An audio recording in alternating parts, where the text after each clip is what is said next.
Your weekend, Pratik. I understood you did the incredibly stupid thing of going home.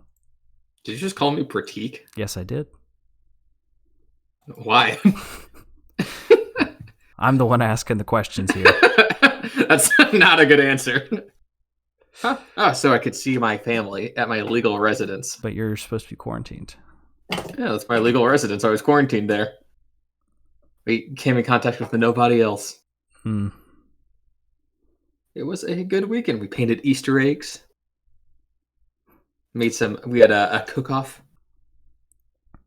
Oh, but that sounds nice. Watched a fish called Wanda. All that good stuff.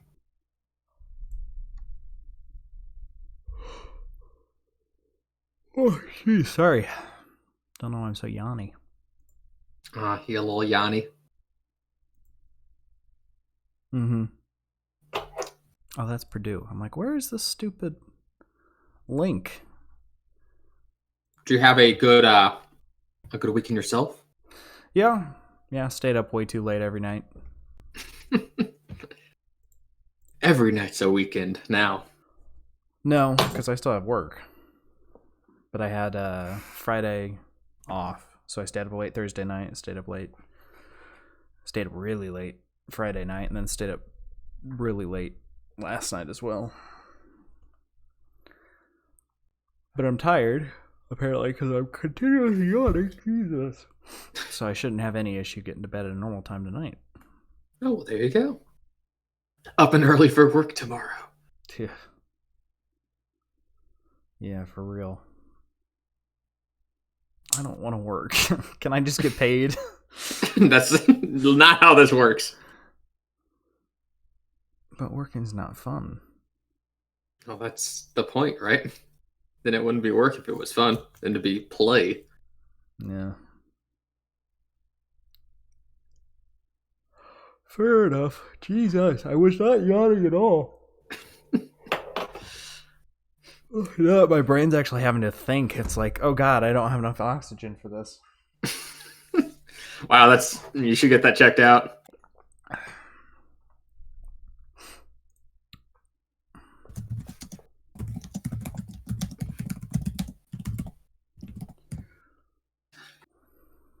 Ugh.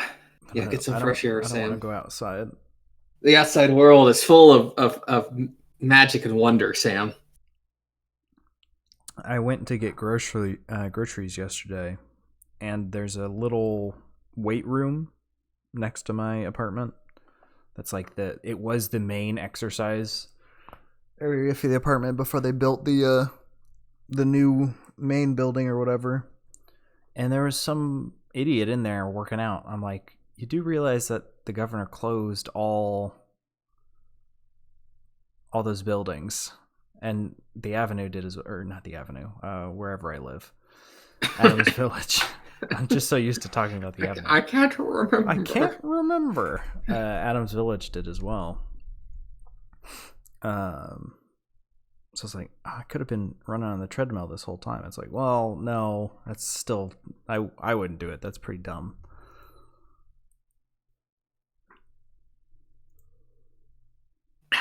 But yeah, this is the longest I haven't worked out in a really long time. Have you been running outside at least? I don't like running outside. What do you mean you don't? You like running on a treadmill more? Yes. What? Went through your hair? It sets my pace.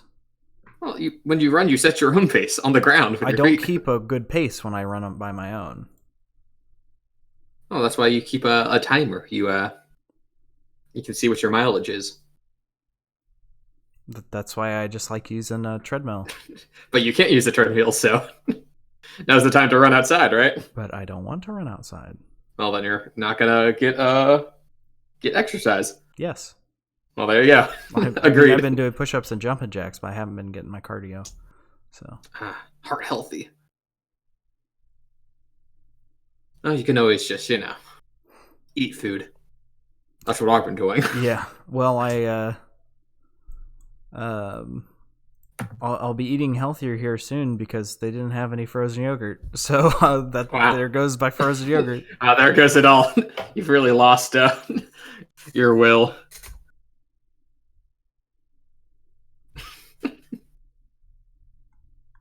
Hey, no complaining about PS2 games in the chat. I said I was sorry. I'll get them next time. Just shoot me a reminder email next time. Email. Reminder text.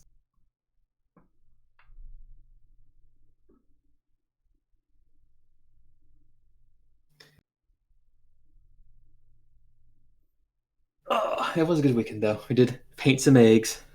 Oh, don't try to guilt me into saying I'm not your friend. Now I don't feel bad about it. You've guilted me too much into the opposite direction. No, I'm gonna starve. No.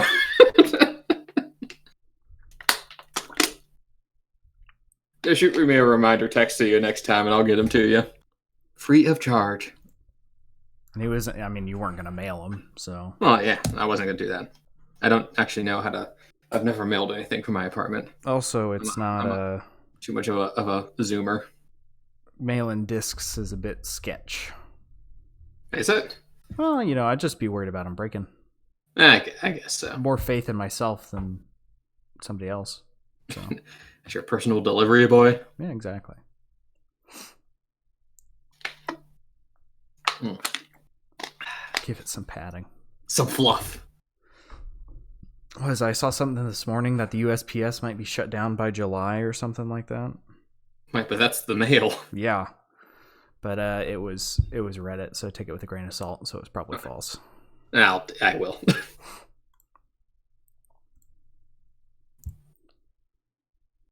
So when you say you had a cook-off, what do you mean? What were you cooking? We made dough-baked cookies. Oh. Me and my brother versus my dad and my mom.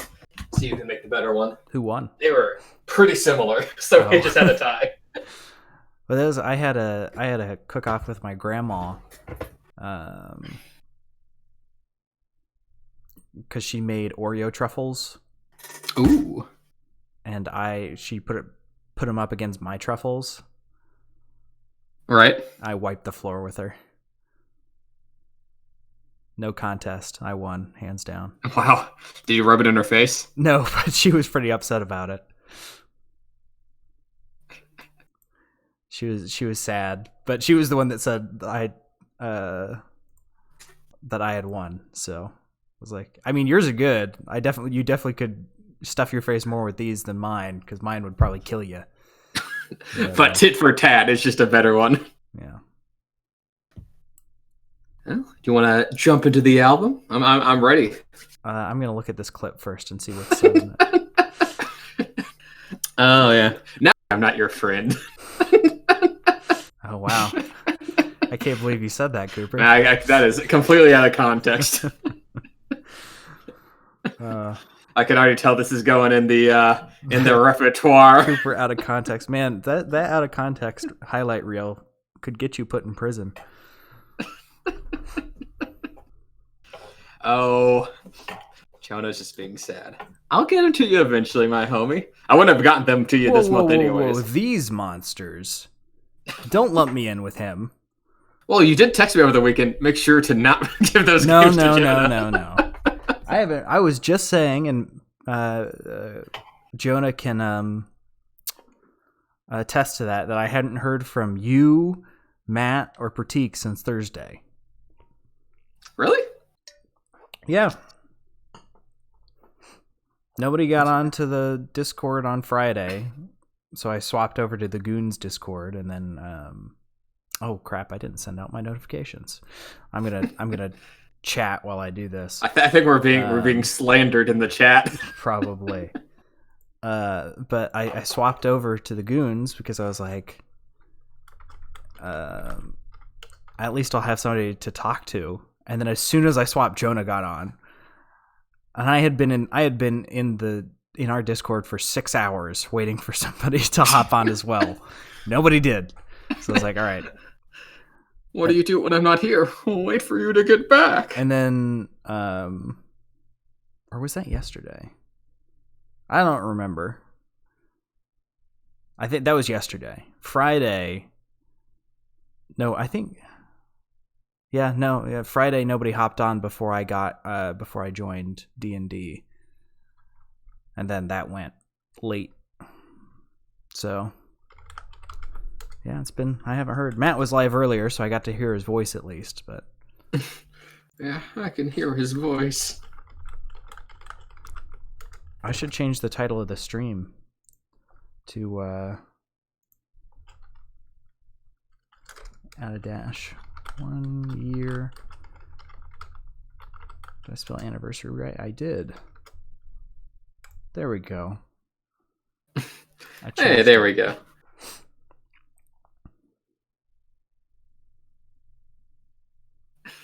All right. We should probably get on going. Yeah, let's do it. Well, hello everyone and welcome back to the Audio Shop podcast. And this is a very special episode as it is our 1 year anniversary. 1 year. How time flies. Mm-hmm.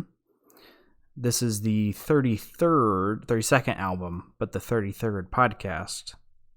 Or maybe it's even more. I know we took 2 weeks on The Wall, but did we take 2 weeks on anything else?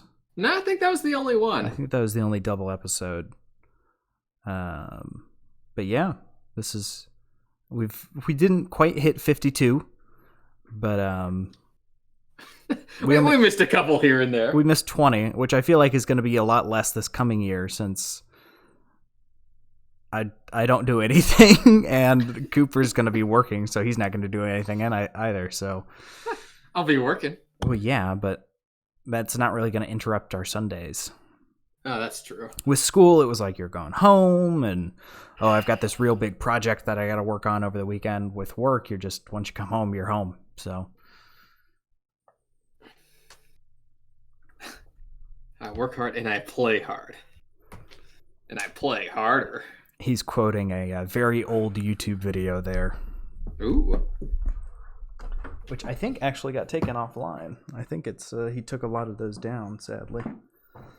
Anyway, this week we listened to Plastic Beach by the Gorillaz, a little callback to the first album that we reviewed, which was the Now Now, which kind of prompted us to start this whole shebang. Yeah, so it's coming back to our roots in a way. Which sort of, yeah. But this was probably my most listened to Gorillaz album. It's actually probably my most listened to album. This is the one, if I sit down and listen to an album all the way through, it's probably this one, because it's just so smooth. So smooth. It's a pretty great album. But we'll get into that more. I'll give a brief little history about Gorillaz overall. Please do. Where, for those of you who don't know, they're kind of they're a pretty unique situation where they're formed in 1998 by Damon Albarn and artist Jamie Hewlett. Yes, artists, because they are a quote-unquote virtual British band. Or they're like cartoon like avatars of like the actual like artists that are playing the music. They have like these cartoon members called 2D, Murdoch, Noodle, Russell. Don't forget like that Ace from Powerpuff Girls was the basis on the Now Now. The Now Now. Yeah, because there's like in-depth like universe explanation, like Murdoch left the band then. So a lot of funny stuff you can read on the side with each album. Of course, it's not necessary for the music at all, but it like adds a lot to the flavoring. And each album is a little bit different. They dabble in a lot of different genres. Like this one itself is rock, elements of hip hop, a lot of electronica, orchestral music. So it really goes all over the place. And then they're very popular as well. Won some Grammys. They've sold 20 million records worldwide. They're currently in the middle of a new project called The Sound Machine, where they're like publishing singles with like different artists. And they're 2 for 2 so far with that. So 1 for 2, I'd say. I do really like. You can't even remember what the first one's called. I do like Just a Little better, but I still like the first song too. The first one was subpar, but that's another issue. And then, but this is their third studio album, Plastic Beach, which was released in 2010. There was a 5-year break between their second album and their third album, so this one was hotly anticipated. And this one's got a lot of guest appearances. Snoop Dogg, De La Soul, Mick Jones, Lil Dragon. Like there's one bouncing all over the place. Sold really well, and a lot of artists consider it, or a lot of critics consider it one of the best albums of the decades of the 2010s. So it's got a lot going on. It's was very popular. But let's see how it stands 10 years later in 2020. Yeah, so jumping into the first track then, I think I already wrote it. I did not. It's still, I think, your contra from last week. Crap. All right. Track number 1, which is Orchestral Intro. Orchestral Intro. And you know what? I gotta say, it's a pretty apt title. Yeah, it's orchestral. It's like a little minute snippet that kind of just leads into the actual album. But it starts with wave crashing and seagulls. Yes, there is a beach theme on this album. Would you believe it? Considering it's called Plastic Beach. And they do adhere to this very well. And it's actually a very good standalone song, even though it's only like a minute long. It's orchestral. It's got sound effects, strings. It's just great. All around great. Yeah, so just a little minute snippet. But I think it really sets the mood that this is going to be a little something different than your average pop album. And then we can just jump onto the next song, since that's really just the intro to this next one. Yeah, there's not much there. Which is just Welcome to the World of the Plastic Beach, featuring Mr. Snoop Dogg. Mm-hmm. Who, this one starts with kind of the horns carrying over from the orchestral intro, and then kind of smoothly transitions into a Snoop Dogg track, essentially. It's very laid back, percussion with synth jumping in every now and then. It's very much built around Snoop Dogg's verses on this one, so very chill and like evenly paced. Mm-hmm. Yeah, and I love when albums do this. I know we've had a little bit of this recently, but it's rare. But when a song meshes right into the last one, oof, I just love it so much. And it meshes really well because the first track is super orchestral. So meshing with a Snoop Dogg track is difficult, but they managed to make the transition successfully, and it just kind of flows one into another. And Snoop Dogg's really kind of laid back style, smooth style, I'd say, fits well with, the kind of vibe that they've got going on so far. Kind of like taking a day at the beach, laid back, not lazy. So. Yeah, and it's got some. It's interesting how they're able to, with a lot of these songs, fuse elements that you typically not think would work, but they managed to do it in such a way that it actually comes off being something new and interesting. Yeah. Instead of like a car crash. Yeah.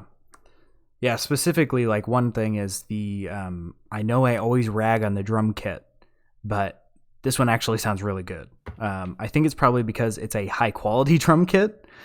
But it fits with the style and kind of just slides right in there, and it doesn't stick out. This whole album is extremely well mixed. Yes, it's a very. There's obviously a lot of time was spent making this album sound good, mm-hmm. And it does. So I think that pays off. So, but yeah, this is kind of like the real intro to the album. Kind of gives you all the elements you're gonna need: a little bit of orchestra, some synth. Some hip hop, a featured artist, all right? Mm-hmm. Kind of like the abstract of the album, all conditioned of this.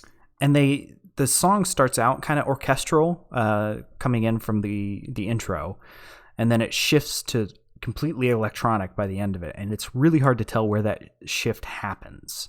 It's gradual. But then that kind of takes you from the orchestra into the electronic style, which is a majority of the album. And with that, we can jump to track number 3 if you're ready, Coop. We can. We can go to track number 3, White Flag. With Bashy and Kano. Bashy and Kano, 2 British hip-hop artists. Yeah, so this one kind of goes back with another genre switch where it kind of starts to like this, this like pan flute almost. Yeah. these hand drums and like these staccato strings. So it kind of goes back into the orchestral element of it. But then it jumps straight back into the electronic after that kind of brief orchestral intro again, which is kind of what they've been doing so far anyway. Orchestra, electronic. So kind of keeping with the style. Kind of ping-ponging back and forth. Yeah, and obviously when that electronic style comes in, Bashy and Kano, that's where their verses are. And I really like their back and forth on this. It's pretty unusual. And some guest features, especially in hip-hop, they're very segmented, right? Yeah. Think of like a lot of the Kanye tracks we listen to off of College Dropout, right? I try not to. Where someone, okay, hey, you, where, it's like one will rap, like chorus, one will rap chorus, something like that. But this one has a lot more of a back and forth where you can tell they work together to make their verses, and they had a bit of a call and response. So I really like that crossplay going on. Mm-hmm. Yeah, that really helps to keep it fresh, where, especially since the backing track is pretty minimal. But the duet between the two, what do you call rapping back and forth? I'd say that's a duet, right? I suppose. I mean, they wouldn't call it that, but no, but I'm going to. But that keeps the flow going, and they don't really ever say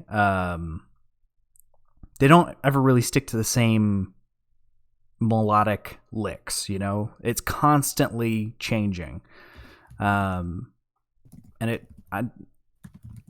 for such a simple song, it actually sounds pretty good.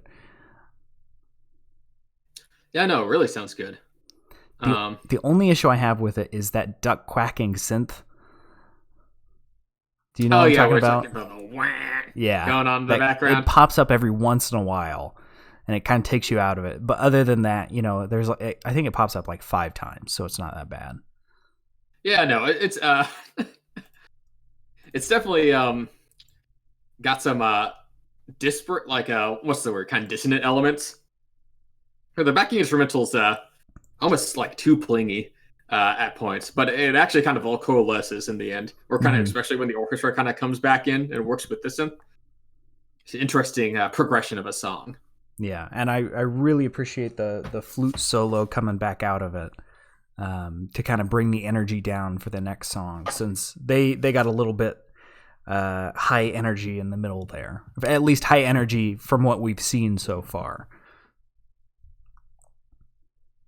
Yeah, and of course that I think that's their only feature on the album, but there's more hip hop artists feature later on the album. Yeah, this is but I guess Snoop Dogg was also on the first song, so that's kind of the theme so far. Yeah. I mean, they bring a lot of people in, but they only stick around for one so far.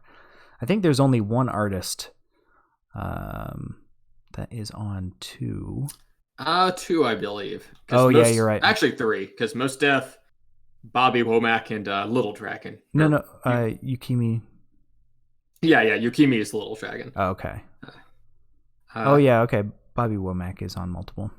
Yeah, he's more for flavoring. Yeah. Jump into track number 4 then, if you're ready, Coop. Yeah. Which is track number 4, Rhinestone Eyes.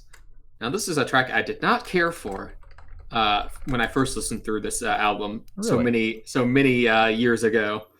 I don't know, I didn't feel it, but the more I've listened to it, the more I've grown to like it. This album's definitely a grower in terms of like some songs just listening over and over again. Or like the elements start to kind of come out and make it sound a lot better. Mm-hmm.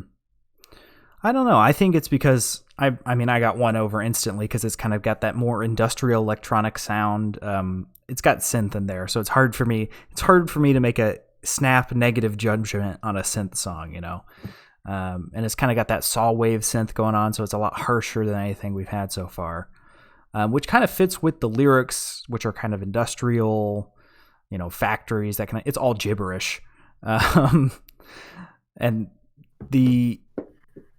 this is the first song on the album where we have a Gorillaz singer, and it's much more instrument than focus in this one as well. Because so far we've had features. Snoop Dogg is the focus of first song in quotations. Bashy and Kano are the focus of White Flag because those are guest vocalists, so you want to put them front and center. But then when the normal vocalists come in, it's like, well, let's make music as opposed to, well, we want to push this to the front. So I really like that, and the lyrics are good, but it doesn't make any sense. It's just kind of all over the place. Yeah, I mean, I'm not sure if the lyrics on a lot of these songs are like particularly deep. It's more of like just kind of they're provocative, they make you want to feel something. Yeah. And I will say on this one, I can understand why you didn't like it from the get-go, because there's not terribly much variation in the instrumental line.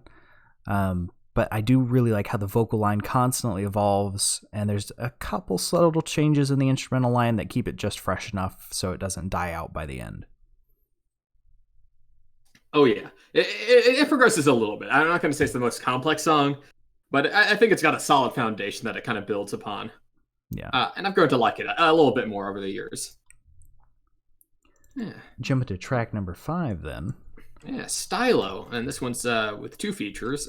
Most Def, who is the rapper, and Bobby Womack, who is the, I guess, flavor singer. Yeah. Speaking of songs that change with time, I've definitely come to dislike this one the more I've listened to it. Oh, I've only grown to like it with Stylo. It's got this kind of relaxed but driving backbeat. And of course, Most Def is there doing his rap verse. I don't think it's particularly memorable on this song, but it kind of fits with the synthy 80s vibe going on with the song. Yeah, I mean, I enjoy it, but I don't like.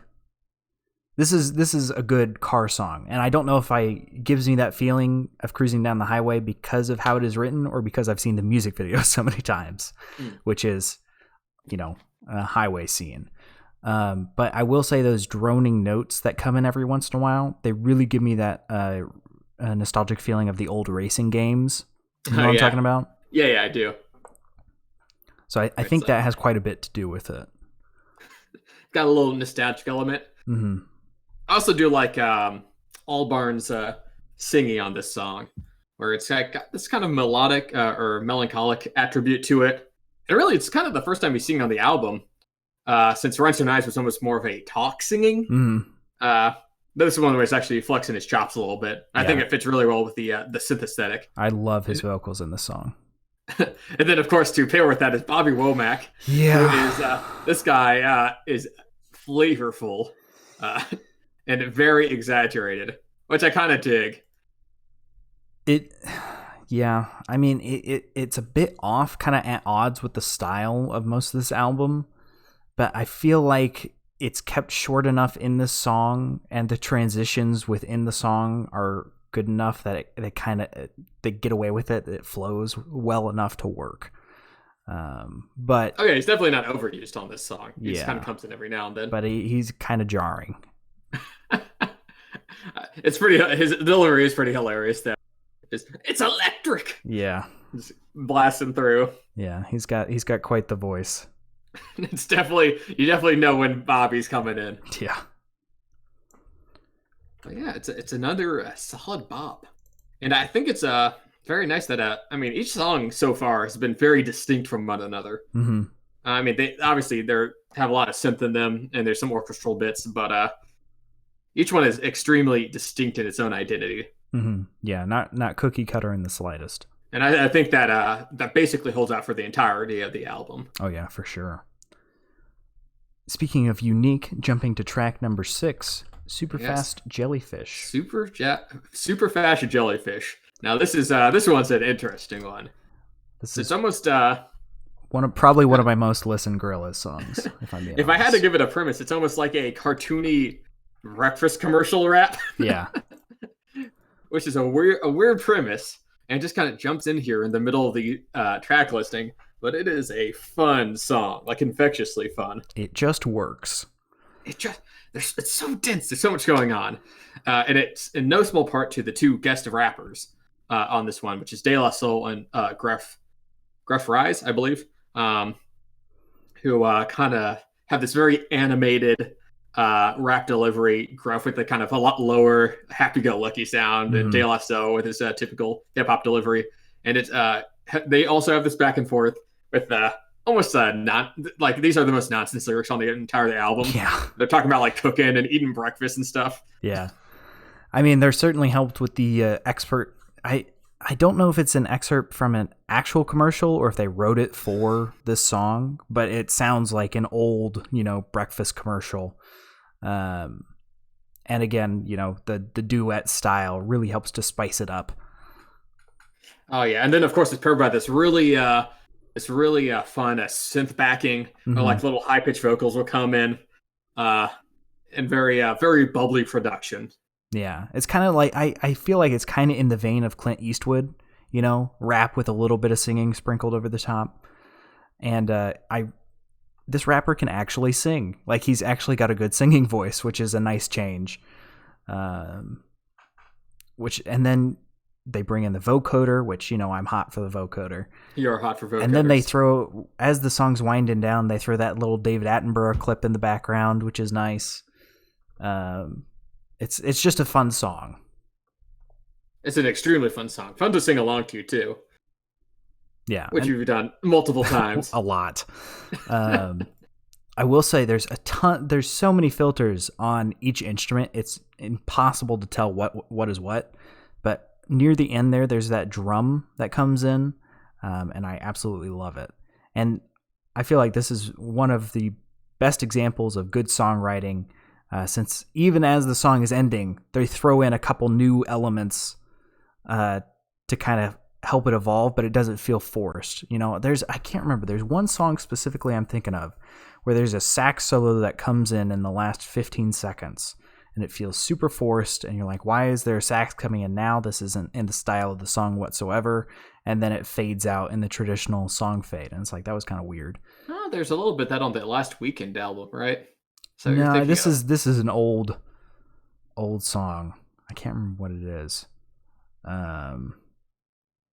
Nope, I got nothing. But this evolves, but it's not forced. Yeah, no, it definitely feels like a very natural progression, even in this goofy ass song. That just makes it a treat. Even if maybe thematically isn't like anything else on the album. Yeah. It's still, and it's very much not like the next song. Yeah. These two are smashed back together, but even then, it even has like a little transition at the end where everything kind of winds down before we're leading into the next song, which is track number 7, Empire Ants, which features artist Yakumi Nagano, I believe it's pronounced, aka her artist name is Little Dragon, and this song is like the opposite of Super Fast Jellyfish, where this is a little more slow and brooding. Obviously takes itself a lot more seriously, brings the energy way down with this soft acoustic and electric guitar kind of over piano. And I think Albarn's, this is probably, I'll say David Albarn's best performance on, or Damon Albarn's best performance on the entire album in terms of vocals. Really, you think? I think his vocals really shine over this instrumentation because they've got that melancholic twinge. He's hitting this high notes. They're kind of vaguely sad and nostalgic, and just over this beautiful instrumentation. I think they really hit it off. Yeah. And I mean, I think it's helped even more by that kind of cartoon persona that's attached to 2D, who's supposed to be the one singing here. You can really picture that in your head when the song is going on. It gives a visual to it. Yeah. I mean, I got nothing else to add to that beginning bit. You summed it up better than I could have.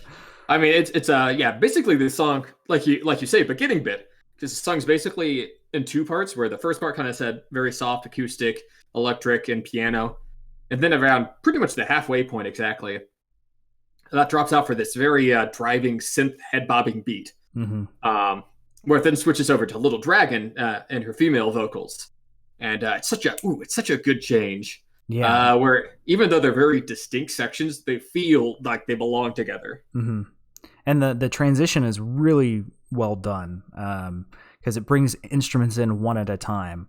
So it starts off with a kind of driving synth line, and then the some of the bass comes up, and then some of the top gets sprinkled on. So it grows out of that really sleepy acoustic to the sparkling electronic sound with the harsh bass and twinkling synth. And it's a very natural transition. Yeah, exactly. Yes, it's very beautiful. It's very. It makes it the parts or the whole is greater than the sum of its parts. I feel with these two coming together. And Yukimi's vocals give this section kind of an ethereal feeling. Although the vocal filters do help quite a bit with that, and they've got a bit of an echo on a lot of the backing components, which kind of make it feel a lot bigger than it is. Oh yeah, and it adds to the depth of the song. Mm-hmm. It's just a great song. It is, it's got a synth solo to close it out, and it's so simple, but synth wins me over every time. That little synth line, just a little something to like leave you on. Mm-hmm. Just a good song. Good song. Just a good song, and then it leads to the next song, "Glitter Freeze," featuring Mark E. Smith. Which this one's I don't know. It's almost more of an instrumentation. It's like an instrumental, like interlude. Yeah, I guess maybe that's definitely what it feels like. It feels like it's made to be the halfway point of the album. Mm-hmm. Because basically there's very little vocals. The only vocals are Marky Smith. It's like this kind of occasional spoken word that comes in a very heavy British accent. But besides that, it's like just very heavy bass with this like plunging high synth and like this kind of very jarring futuristic like sci-fi siren, like this kind of cuts through. Yeah, it gets a little bit old by the end of it. It gets a little grating. It's not a short song. It's like 4 minutes long. It's quite shrill, to say the least. But I really, at the beginning of this song is probably my favorite because he's got a very Northern English accent put on there. Maybe that's how he speaks. I don't know. But it sounds really good, and it's there's Morse code tapping in the background to spell out Plastic Beach. Oh, I didn't know that. That's cool. Yeah, the beeping at the start of the song before the bass synth comes in is Morse code spelling Plastic Beach. That's clever. I like that. And it you see, you just like, oh, it's just part of the song. You didn't even realize that it was Morse code. Yeah, no, it's shows like they have these little details all over the album. Yeah, and it's got a little bit of just Northern gibberish sprinkled throughout, and I will admit it's probably too long. This main synth line starts hurting a little bit at 3 minutes. Definitely overstates his welcome a little bit. Yeah, but it's such a weird little detour. I almost don't mind. Yeah. It's still a good song. It's just by the end of it, you're like, okay, I'm ready for it to end. Yeah, it's like you're traveling through a wormhole a little too long. Yeah, exactly. Which allows you to arrive at your destination on the other end, which is Some Kind of Nature, featuring Lou Reed. And this one is it's still in the style, but each song is so different from the other. It's kind of hard to draw parallels. They all kind of keep that electric styling, though. This one brings in a bit of grand piano and kind of grungy synth, which better fits Lou's vocals, which are very almost deadpan. Yeah, I don't know how to describe them, but I really like his voice. It's just hard. I don't know how to describe it. Deadpan's probably the closest. It's almost spoken word for a lot of it. It's like riding that line, basically. Yeah. And then, of course, on the chorus, Damon comes in with like some sun vocals. Yeah. Which complement very nicely. Their vocal stylings are actually kind of similar. I would say they complement delivery because of how polar opposite they are. Oh wow! Well, there's the opposite statements, but I kind of feel them carry the same energy. Obviously, they deliver the same thing because Lou's a lot more spoken word and Oliver's a lot more singing. But yeah, Lou's voice is very gruff, I think, is what I was looking for. It's a gruff spoken word versus the high pitched, drawn out singing style, which is they kind of are complete opposites and they mesh together really well. Well, they are both British. That's racist. What? No, it's not a race. It's a nationality. Though I do like it. And this is also a song that grew on me a lot too over the years. It was almost too low key at first, but I don't know, loose delivery has gotten to me a little bit more. I appreciate how all the features on this album are very well used. Mm-hmm. And they're they're very different features. Very different. Right? Put Lou Reed next to Snoop Dogg, right? Yeah. Or De La Soul next to Lil Dragon, right? They kind of bounce all over the place, but each song's kind of tailored for them, which I really appreciate. Mm-hmm. Yeah, this one definitely focuses on the vocals as each of the features have so far, resulting in a bit of a simpler backing track. But because his vocals don't really change much throughout the song, the focus in the background kind of like jumps around, so it never gets stale. It never stays in one place. Yeah, exactly. Which is impressive. Because his voice could get very boring very quickly if they didn't handle it correctly. It's definitely a very samey, but it's short and sweet, so I dig the song. Yeah. Jumping on to track number 10. I accidentally forgot to change the number on the last track. That is my bad. On A Melancholy Hill. That is the incorrect one. Now, this is the... I haven't really been mentioning it, but this is the last single that appears on the album. They had 4 singles in total. Stylo, Superfast Jellyfish, Rhinestone Eyes, and On Melancholy Hill. And this is definitely a single-worthy song, I think. I would argue it is probably one of Gorillaz' most famous songs behind Feel Good Inc. Definitely. You've probably heard it, or at least are familiar with it. It's very... I guess what's the mood you'd say is conveyed on this song, Sam? Melancholy. Kind of melancholy, but I also think there's a tinge of hope in there. Like the instrumentation is rather bright for a song called Melancholy Hill. Yeah, it's got a very pulsing beat to it too. And it's got this slick as hell synth beat or synth hook. Yes, it does. It's very simple, but it really gets you. It's a real earworm that digs in. And I never pick up on it, but there's that real wild use of auto tuning that kind of darkly foreshadows humans. Yes. The next album after this, which we both don't care for, but I here it's kind of used as like more artistic effect, as instead of like most of the vocals are not auto tuned. Yeah, but when that comes in, I just have flashbacks. I'm like, oh God, no, not humans, please. What's to come? But the style's much more laid back than what we've been getting in the previous couple of songs. It's really slowed down with long held out notes, and when you do that, you know got to bring in the glockenspiel, baby. There's glockenspiel in the beginning of the song. Of course, we did it, boys. But this song is so good. The vocal line is again treated more of an instrument than a focus, since it is Gorillaz singing as opposed to a featured artist. Which is they adjust the vocal line so it's just barely above the backing track, which means elements of the backing track can come out into the main focus, which they do with a pulsing synth a couple of times. That kind of almost plays a duet with the vocalist for part of the song. Oh yeah, it's an excellent backing track. So it's fine by me. I always appreciate how Gorillaz are willing to like pull back, just kind of let the instrumentation shine.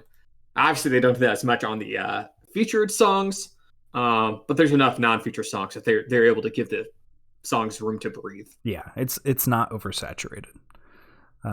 There's a bit of like electronic beeping and booping in the background that I really like. Beeping and booping. With the beeping and the booping. And then there's kind of a backing choir at the end of it that really drives the light, fluffy feeling the song has been building throughout. It kind of resolves from melancholic to that hopeful feeling you were talking about. Yeah, the song has an excellent resolution as well. Yeah. It feels so complete. Yeah. And it leads us on to our 11th track, which is Broken. Another featureless track on the album. This one's a little more spacey. A little more, I guess, dreary might be the word. Yeah. And Alburn's singing, while it was a lot smoother on Melancholy Hill, this one's almost more of a crooning quality to it, I would say. Yeah, I gotta say, this is one that I didn't exactly dislike when I first started listening to the album, but I definitely really enjoy it now. There's that instrument at the start that's it's probably some electronic noise, but it sounds almost like a flute but too low that introduces the song. Yeah, like some sort of electronic flute. Yeah. It's some sort of synth sound, which kind of pairs well with the maybe a little more teeth to the orchestral things that will make rear its head later in the album. Yeah, yeah. And the focus is definitely on the vocals in this one, which really plays to his strengths. It's a different vocal style than anything we've heard from him so far. And it just sounds great. There's long stretches where the intro instruments take back over between the verses, which kind of give it a bit more space as opposed to really packing it tight. Oh yeah, and it only has the vocals have this kind of vocal reverb on it, especially on the last iteration of the chorus where they kind of stack on top of each other. The vocals, they're all burned, but they're kind of stacked and spacey. It really fills out the sound of the song. It's just a nice little breather from Melancholy Hill, which was very dense. This one's a lot less, a lot lighter. It's more of a snack than a meal, but still a nice ditty. Nice little ditty before going into track number 12. Yes, this is a meal. This is the longest song of the album. Yeah, and honestly, I think one of the more interesting ones. Sweepstakes is a trip. Because it starts with the feature is Most Def again. Coming back from what was the other song he was on Stylo. Stylo, I think he was on right on, but this one he is like front and center the entirety of the song. Yeah. There's no breaks from Mo. And he rapping a little more aggressively on this one, on this really skeletal percussion beat. I'm assuming you didn't like this one as much, Sam. I would say this is arguably one of the worst Gorillaz songs ever written. That is incorrect. Sweepstakes is like this like vocal fever dream that just like keeps ramping up as it goes. I actually really dig it. Wow, in my opinion, it's shit. It's got an uninspired vocal line, a backing track that is just the same repeating bar over and over again. A harsh synth comes in a little bit into the song, an attempt to salvage it, but it's really not enough. I will concede that it's got some really interesting stuff going on. I really appreciate there's a different vocal take in each ear. So he is singing with himself, and they play one in each ear, which gives it a really cool effect. But the vocal line is just so bad that it doesn't make up for it. He's front and center. I don't like his voice. And he just keeps saying Sweepstakes over and over again for like, how long's the song? 5 minutes? 5 minutes, a 5-minute song. It's just a shit song, Cooper. I don't know why you like it. Oh, no. It's definitely a different take. It's very driving forward. Like, Most Def does not take a break in this song. He's either doing his rap verse or his Sweepstakes shout out. He only has like 3 verses in a 5-minute song. I mean, they're decently chunked verses. And I do like the way they play on different ears. And at parts, they kind of go out of sync with each other. Yeah. Or he'll be rapping over his own chorus, which is almost like very hypnotic, fever dream-esque like vocal delivery.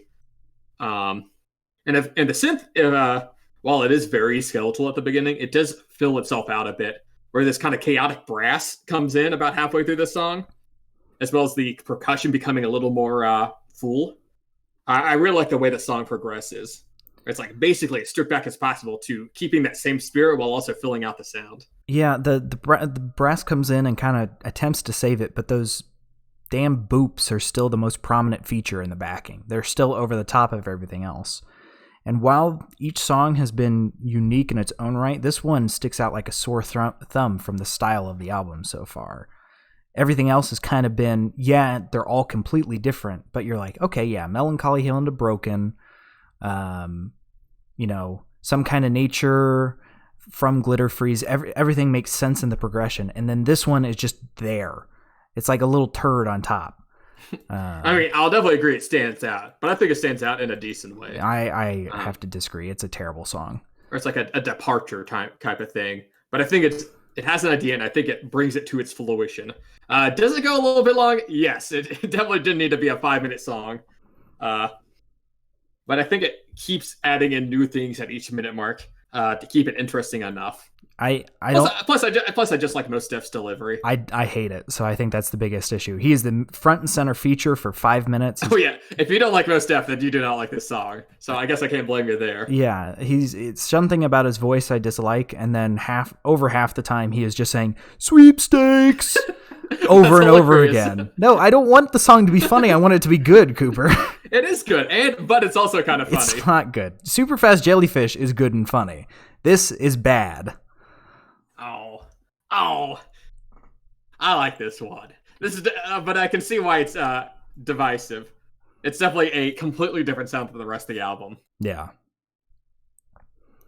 but I think it's mostly successful in what it's trying to pull off. I mean, it's okay to be wrong. Jumping to track number 13, the title track, which wasn't a what's the word? I've completely forgotten the word. A solo. A single? Single, thank you. How did I forget that word? Plastic Beach. Yeah, it's the title track, and it's a pretty chill song. It kind of starts with this. Let me just say, the flow from Sweepstakes to Plastic Beach is atrocious. I always skip Sweepstakes, and it flows greatly from Broken. You could lift it right out of there, and that album would be better for it. To be fair, I think it'd be hard to flow off of Sweepstakes. Song is pretty abrasive. Yeah. But it's got a very nice, slow-building intro. Kind of brings back the feeling of the opening of the album. It feels very fitting for the title track. It's got a lot of power before it drops into, the song itself. Yeah, it's kind of this moody, almost like Western vibe too, with the electronic guitar or electric guitar before that kind of synth breaks open with Alburn's vocals. And fun fact, the lead guitar work as well as the lead bass work is from two members of The Clash, which is like a very famous British band. Oh, I've never heard of them. And they had they're very big in British. They were kind of like part of the British invasion, back in the 60s. Okay. And they had a little reunion on this song. So I just think that's neat. That is pretty cool. I mean, the instrument work on this song is ridiculously good. There's, I will say, for all the praise, the high-pitched vocals on this one are a bit odd. Near the end Plastic of the song. Beach. Yeah. But they don't really stick around and aren't too intrusive, so it gets a pass. Yeah. I mean, it's not the first time high vocals have appeared on the album, but it's definitely the most obvious, considering the song itself doesn't feel like it's built around those. Yeah, it's a very low-key song. Yes. But it's a very good song. I mean, it's got the bloopy synth kind of playing underneath it, with, of course. And then I also really like Alburn's delivery on this as well. Mm-hmm. Yeah, this one, I ended up not writing a ton just because I was listening to the song. I'm like, oh shit, I gotta write stuff. And the end of the song shows off the most electronic synth I've ever heard. The most electronic synth. Then the pitch dial is just being slapped around while they're playing the outro. Yeah, the song overall doesn't it is the title track. And I wouldn't say it's not like a flashy song by any means, but I feel like it does really incorporate what the album is. Mm-hmm.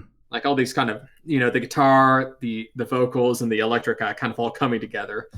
All it really needs is some like orchestral music, and it kind of represents the album and that's like a little slice of the album in whole. Yeah, and honestly, I feel like this would have been a good end song, but we still got a couple more songs after this. 3 tracks to go, where we'll move on to track number 14, To Binge, featuring Little Dragon again, Yukimi. And this one, would you agree, Sam, saying this might be the most laid-back track on the entire album? Well, I gotta be honest with you, Coop. I almost never listened to this one, and I also skip it a lot too. I'm not gonna lie. Can you guess why? It's you don't like the really laid back almost speech vibe to it? No. My issue is I can hear her mouth slapping sounds front and center. Yeah, I don't know. I hate it so much. Why is that? Why do people think that is a good thing to include in songs? Usually I don't notice these things, but I specifically wrote down too that because she didn't do it on Empire Ants. Mm-mm. And obviously Allburn doesn't do it on the song, but for some reason she's just kissing that mic. It's not that she's too close. Her vote, it all sounds fine. It's just they didn't put, I don't know if it's because they don't have a pop filter or they didn't do any processing, but I mean, I'm listening to you. I'm not hearing your mouth. I don't hear your tongue slapping around in there. But with this start of the song, her tongue is wiggling in your ear, and I really, really hate that. Yeah, that's distracting. This is definitely not as good of a performance, solely almost attributed to that. I don't think it's her performance. It's literally just it's the editing. I think if they had edited it, it would have been fine. But I don't understand why anyone would listen to this and be like, I really like those wet slapping sounds. Those sound really nice. Yeah, I don't know why that got through.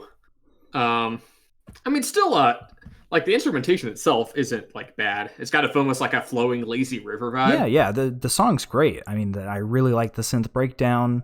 But the only downside is it means her vocal line's coming back. Yeah, but those lips back, it does like just stand out like a sore thumb. That's the only thing I can think of when I hear the song. Even if I'm in the car, it's so loud that I could be driving down a concrete highway and I still hear that. That is not good. It does though. It does end on like a nice little seagull noises. Yeah, bonus points for that. Bonus points for the waves and seagulls. But I mean, it's just, I don't understand who thought that was a good idea. Yeah. So that somehow slipped through. I don't know why. But beyond that, that's that I don't know how to like judge. It's kind of hard to separate the song from that because it's like it really just overshadows. It's so prominent, everything. Yeah. But we can just move on instead of grappling with it to track number 15, Cloud of Unknowing. The last feature on the album and the second feature of good old Bobby Womack. Which this is a much mellower song than Stylo. Also, not quite sure why they included it. It's definitely a little departure. It's like this very mellow synth accompany with like Bobby's very distinct vocal stylings. I will say I really enjoy how it's hard to tell where this song starts and the previous one ends. This is one of the best flowing intros that we've seen so far. Yeah, it's a great transition. But it's not a good vocal line. And I still like Bobby. I can tell you don't care. His voice is fine, but just it's not. This track isn't good. It's just a kind of a there vocal line, and then way too minimalistic backing track that fails to make up for it. The track's definitely minimalistic, but I really appreciate the way the violins work they wear in, and honestly, I think his delivery accompanied with his violins are actually rather beautiful. It's just I feel like it's an uninspired song. It's definitely stripped back, but I think it fits in with the rest of the album because the kind of orchestral pieces work in with the violins. Bobby's giving a lot more less silly performance and on stylized, a lot more heartful. I don't know, it's just a very pretty song. It definitely fits. definitely cools you down for the ending. Yeah, definitely fits, but I don't like it. It's just not a good song. Yeah, it's a short one too, which is as well as the next one, which is the last song of the album, Pirate Jet. Yes. Which comes in with this very interesting, these kind of wave sounds crash into this almost like synthy banjo sound. So it sounds like kind of a backing plucky noise, right? Yeah. They're actually saying Pirate Jet. Really? Yeah, listen to it again. You'll hear it right away. Like super synthy Pirate Jet? Yep. They're just saying that's Pirate Jet over and over. Oh, that's very cool. Yeah. And then the synth sounds get added as it goes, and other instruments get thrown in. I love the synth on this one. Oh, it's great synth. The vocal line leaves a bit to be desired, as it's just the same thing twice. But it's a short enough song that I think it's okay. That doesn't evolve as much as other songs. Exactly, and they changed the delivery on the second time around as well, which where the vocals start to stack a bit. Yeah. And it provides a nice little end to the album. I still think you probably could have just cut it off at Plastic Beach and you would have been fine. I will say Pirate Jet is one of my favorite songs on the album. But it's kind of out of place. It's a good song, doesn't fit. I honestly really appreciate it as the ending track on the album. Maybe Plastic Beach would have been a slightly better ender, but I still kind of like it's like a very eccentric, quirky synth ballad that just kind of leads the album off. And of course, it's And, a lot of vocals are on Allburn's performance. It's not anywhere near as grand as like Demon Days ending. Mm-hmm. But it's just this like little song that like they were like I kind of pictured it almost as like a guy, like a raft kind of floating out into the ocean sunset, right? Yeah. Which I think is kind of appropriate given the myriad ocean motifs and all the lyrics on this album, as well as like the wave crashing sounds and the seagull sounds. But yeah, then it's kind of fades out as the album ends. Yeah, nice little ender to it. Nice, puts a little cap on it. So, Cooper, what are your favorite and least favorite songs from this album? Yes, favorite I think are going to be pretty easy for me in terms of I got two completely different, but I think they're both extremely great songs. First, I'd say Empire Ants is just a beautiful electronic ballad. Little Dragon's an amazing feature on this. Alburn's vocals are, I think, the best on the album, and some just amazing instrumentation. And then on the flip side of that, I'll also say Super Fast Jellyfish.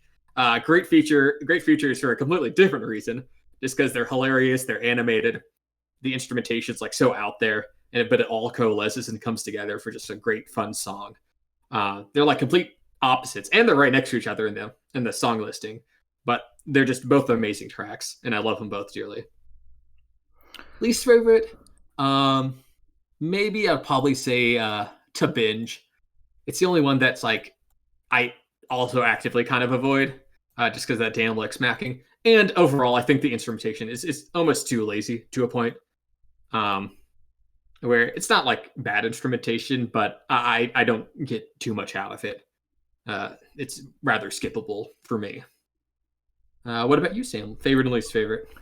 Favorite is tough because there are quite a few of these that I'll just flick on every once in a while. I'm just gonna throw a couple out. Yeah, give it. Plastic Beach for sure. I love the title track. Super Fast Jellyfish and Empire Ants, but I'm also gonna throw in Welcome to the World of the Plastic Beach. Snoop Dogg feature. That really takes me into the album. If I had to pick one, it would probably be Super Fast Jellyfish, although Plastic Beach is a close second there. But just the Welcome to the World of Plastic Beach is the best of the best. It flows right with the first one, and I listen to that, I'm like, okay, I'm going to listen to the album now. So, as for least favorite, as much as I hate the lip smacking, I dislike Sweepstakes even more. Boo. But Sweepstakes. But To Binge is a close. I really wish I liked To Binge. It's just I can't. With Sweepstakes, I love to hate it. So it's just terrible. So I'm fine with saying Sweepstakes is my least favorite. The shame. Give it a couple more listens. Maybe we'll no, I'm not going to listen. I hate the song, Cooper. I've listened. This is probably my number one album on Spotify. I hate the song so much. But we should give it a quick old rating. And do you want to do the rating system text or? I will.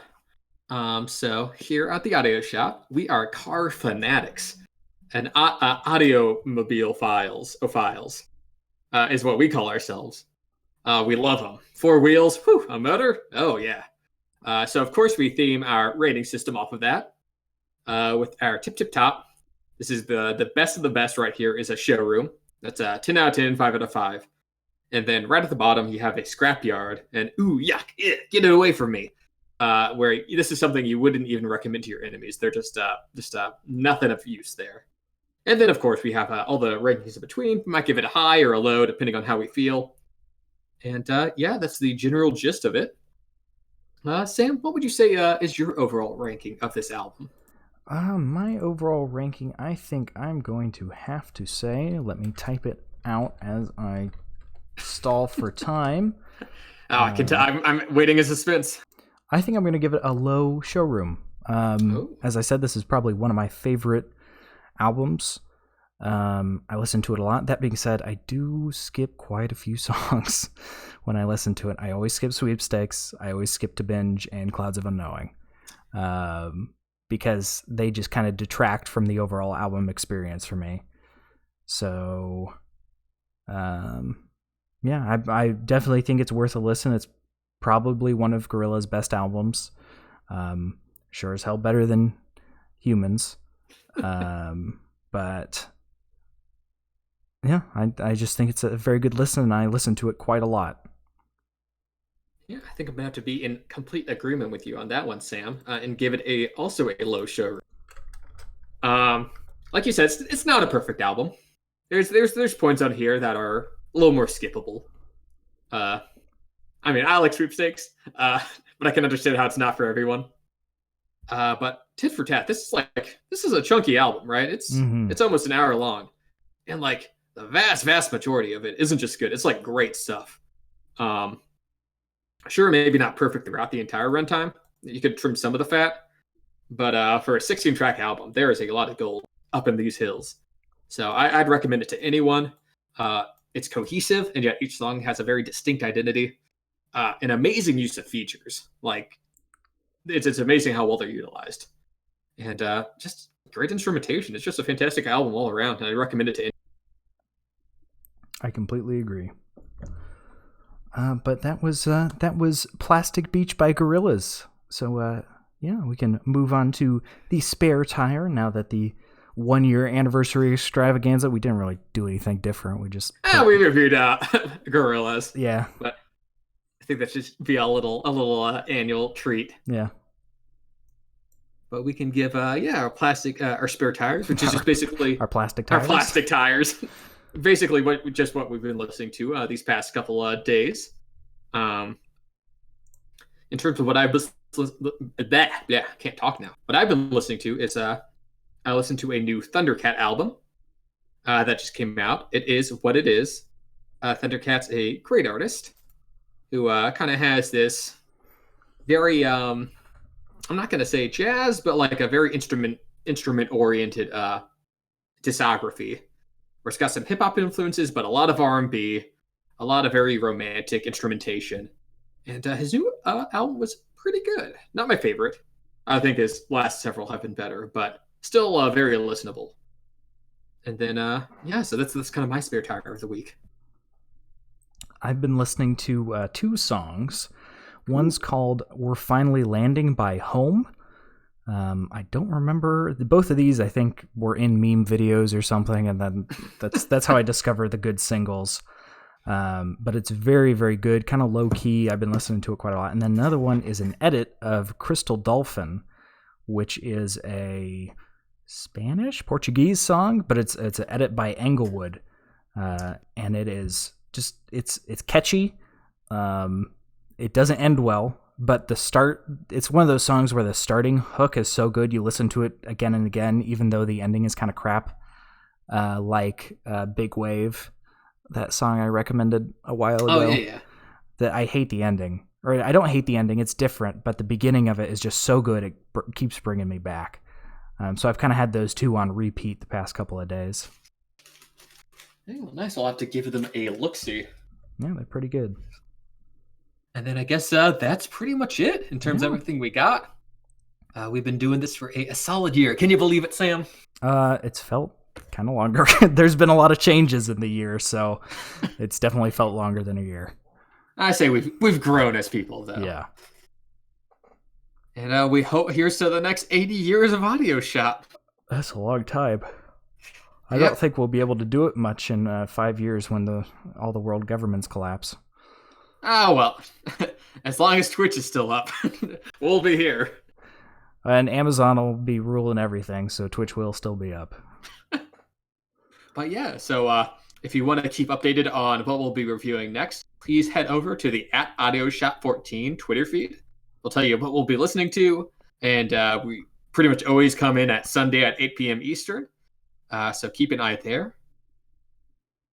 And if somehow you aren't one of our friends watching right now, which there's only 4 of us and 3 of our friends are watching and I'm watching, so you're not, you can head on over to our YouTube channel by clicking the little Jeff Lemon image down below, and that'll take you on over there, and we've got every single past episode uploaded there, so you can give them all a listen. A whole year's worth. Exactly. A whole 33 episodes with this one. And if you're listening on YouTube right now and you're like, I like what I hear, I want to get in on all this name calling and Twitch chat, you can click on the link in the description and come on over to Twitch. And every Sunday at 8 p.m. Eastern Time, we do this live. And you can give us a listen there too. Yeah, so come on by, and thanks for stopping by today as well. Yeah, thank you so much for listening to this 1-year anniversary. See ya, shoppies. See ya. See ya.